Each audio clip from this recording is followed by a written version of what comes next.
New TV Telugu. ఇప్పుడు AP top 10 చూద్దాం. నక్కపల్లి మండలం అమలాపురం గ్రామంలో కూటమి ప్రభుత్వం ఆధ్వర్యంలో అభివృద్ధి పనులు ముమ్మరంగా సాగుతున్నాయి.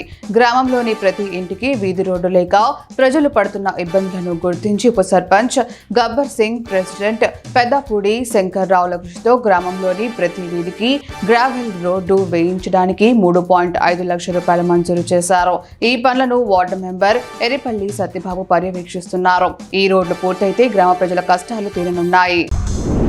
గత రాత్రి నుంచి కురుస్తున్న భారీ వర్షానికి 13 కిలోమీటర్ల రహదారి చెరువును తలపిస్తోంది.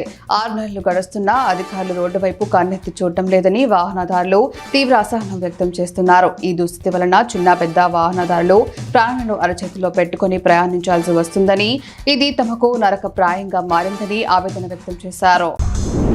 మదనపల్లి డివిజన్లో కురిసిన వర్షపాత వివరాలను సబ్ కలెక్టర్ కార్యాలయం డివైఎస్ఓ శేషయ్య వెల్లడించారు. మదనపల్లిలో 12.4 మిల్లీమీటర్లు, నిమ్మలపల్లిలో 9.2 మిల్లీమీటర్లు, కురబలకోటలో 27.0 మిల్లీమీటర్లు, బి కొత్తకోటలో 9.6 మిల్లీమీటర్లు, తంబలపల్లిలో 3.4 మిల్లీమీటర్లు, పీటీఎం 8.0 మిల్లీమీటర్లు, ములకల చెరువు 15.0 మిల్లీమీటర్లు, పెద్దమండెం 9.8 మిల్లీమీటర్లు, వాల్మీకిపురం 9.8 మిల్లీమీటర్లు, కలికిరి 21.4, రామసముద్రం 16.0 మిల్లీమీటర్లు మేర వర్షపాతం నమోదైంది. అత్యధికంగా కురబలకోటలో 27.0 మిల్లీమీటర్ల వర్షపాతం నమోదైంది. నరసన్నపేట పట్టణంలోని పోలాకి ప్రధాన రహదారిలో రోడ్డుకు ఇరువైపులా జంగిల్ పెరిగిపోవడంతో వాహన చోదకులు ఇబ్బందులకు గురి అవుతున్నారు. దీనికి తోడు స్థానిక పోలాకి రహదారి వైపు ఉన్న గోరువాణి చెరువు వద్ద మలుపులు ఉండటంతో మరీ ప్రమాదకరంగా మారింది. ఈ రహదారిలో వాహన రాకపోకలు అధికంగా కొనసాగుతూ ఉంటాయి. అయితే మలుపుల వద్ద ఎప్పుడు ఏ ప్రమాదం జరుగుతుందోనని స్థానికులు ఆందోళన వ్యక్తం చేస్తున్నారు. భీమవరంలోని శ్రీ జగన్మాత కనకదుర్గ అమ్మవారి దేవస్థానంలో ప్రత్యేక పూజలు జరిగాయి.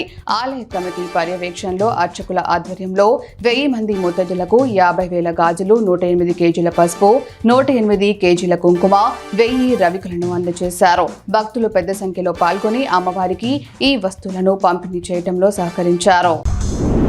మైలవరం మండలంలో తెల్లవారుజాము కురిసిన వర్షం రైతుల్లో భిన్న అభిప్రాయాలు రేకెత్తించింది. 100 ఎకరాల్లో సాగు చేసిన మినుము, పెసర, పత్తి పంటలకు ఈ వర్షం మేలు చేయడంతో ఆయా పంటల రైతులు సంతోషం వ్యక్తం చేస్తున్నారు. అయితే ఇదే సమయంలో ఏపుగా పెరిగిన మొక్కజొన్న పంటకు వర్షం నష్టం కలిగిస్తుందని, పొట్ట దశలో ఉన్న పంట దెబ్బతింటుందని మొక్కజొన్న రైతులు ఆందోళన చెందుతున్నారు. ఇది రైతుల్లో మిశ్రమ స్పందనకు దారితీసింది.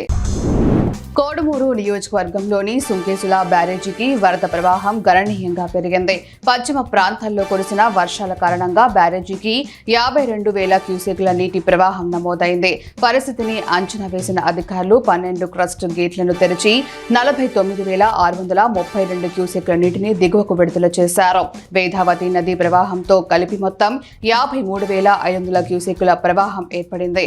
ఈ నేపథ్యంలో కేసీ కాలువకు 2012 క్యూసెక్ల నీటిని కూడా విడుదల చేస్తున్నట్లు అధికారులు తెలిపారు. రాజంపేట డివిజన్లో కురిసిన వర్షపాత వివరాలను రాజంపేట డివైఎస్ఓ నాగరత్మయ్య వెల్లడించారు. టి సుండుపల్లిలో 12.4 మిల్లీమీటర్లు, వీరపల్లిలో 8.4 మిల్లీమీటర్లు, చిట్వేల్లో 0.6 మిల్లీమీటర్లు, నందలూరులో 3.8 మిల్లీమీటర్లు, ఓబులవారిపల్లిలో 8.0 మిల్లీమీటర్లు, పుల్లంపేటలో అత్యధికంగా 28.4 మిల్లీమీటర్ల వర్షం కురిసిందని ఆమె తెలిపారు. ముదిగుప్ప మండలం దొరిగల్లు పులివెందుల ఘాట్ రోడ్ సమీపంలో ఉన్న అంబకపల్లె జలపాతం ఇటీవల కురిసిన భారీ వర్షాల కారణంగా పొంగి పొర్లుతోంది. కొండల్లోని సెలయేళ్లు ప్రవాహం జలపాతాన్ని జీవం పోయటంతో చుట్టుపక్కల గ్రామాల ప్రజలు ఈ ప్రకృతి రమణీయతను తిలకించడానికి తరలి వస్తున్నారు. వర్షాల వల్ల మరింత అందంగా మారిన జలపాతం సందర్శకులకు విశేషంగా ఆకట్టుకుంటుంది. ఆదివాసీ దినోత్సవ వేడుకల్లో పాల్గొన్న ముఖ్యమంత్రి చంద్రబాబు నాయుడు ఏజెన్సీ ప్రాంతాలను దేవుడు సృష్టించిన అద్భుతాలుగా అభివర్ణించారు. మళ్లీ జన్మ ఎత్తితే ఇక్కడే పుట్టాలని కోరుకుంటున్నట్లు తెలిపారు. హెలికాప్టర్లో ప్రయాణిస్తున్నప్పుడు కనిపించిన స్వచ్ఛమైన అందమైన కొండలు, అక్కడి ప్రజల మంచి మనసు తనను ఆకట్టుకున్నాయని అన్నారు. ఆదివాసీలంటేనే సహజ నైపుణ్యం గలవారని ఆయన ప్రశంసించారు. ఈ వ్యాఖ్యలు ఆదివాసీల పట్ల ఆయనకున్న అభిమానాన్ని, గౌరవాన్ని తెలియజేస్తున్నాయి.